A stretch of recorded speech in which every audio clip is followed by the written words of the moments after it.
আসসালামু আলাইকুম। আমি বিভিন্নভাবে জানতে পারলাম যে আমি কেন মিডিয়াতে অনুপস্থিত। এটা নিয়ে সোশ্যাল মিডিয়াতে বিশেষ করে বিভিন্ন জল্পনা কল্পনা হচ্ছে এবং কেউ কেউ এই ধরনের আজগুবি কথাও বলছেন যে আমি নাকি বিদেশে চলে যাচ্ছি। আমি সবাইকে আশ্বস্ত করতে চাই যে এই ধরনের কোনো পরিকল্পনা এমনকি চিন্তাও আমার মাথায় নাই, প্রশ্নই আসে না।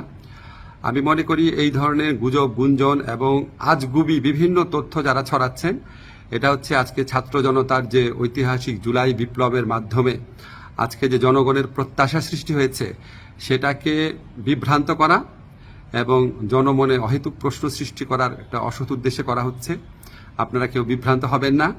আমি কয়েকদিন আগেও পত্রিকাতে ইন্টারভিউ দিয়েছি, তবে এটা ঠিক আমি একটু মিডিয়াতে কম আসছি কারণ আমার অনেক কাজ এবং আমার কাছে মনে হয়েছে যদি আমার কার্যক্রমে যদি কোনো অগ্রগতি হয় সেটা আমি জানাবো। অহেতুক এখন তো আমি আর টক শোয়ের মানুষ না, এখন আমাকে কাজ করতে হবে, কাজটাতে বেশি কনসেন্ট্রেট করতে হবে। তো আমার প্রবাসী কল্যাণ মন্ত্রণালয় এবং আইন মন্ত্রণালয় দুই ক্ষেত্রেই কিছু অগ্রগতি হচ্ছে। অল্প কিছুদিনের মধ্যে আপনাদেরকে অগ্রগতিগুলো জানাবো।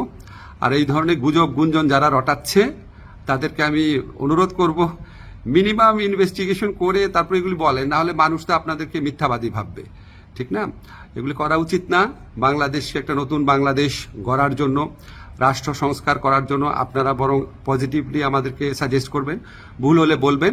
একদম সম্পূর্ণ আপনার আজগুবি, একদম অবিশ্বাস্য অকল্পনীয় তথ্য এগুলি দেওয়া তো কোনো মানে হয় না, এটা এক ধরনের চরিত্র হননও।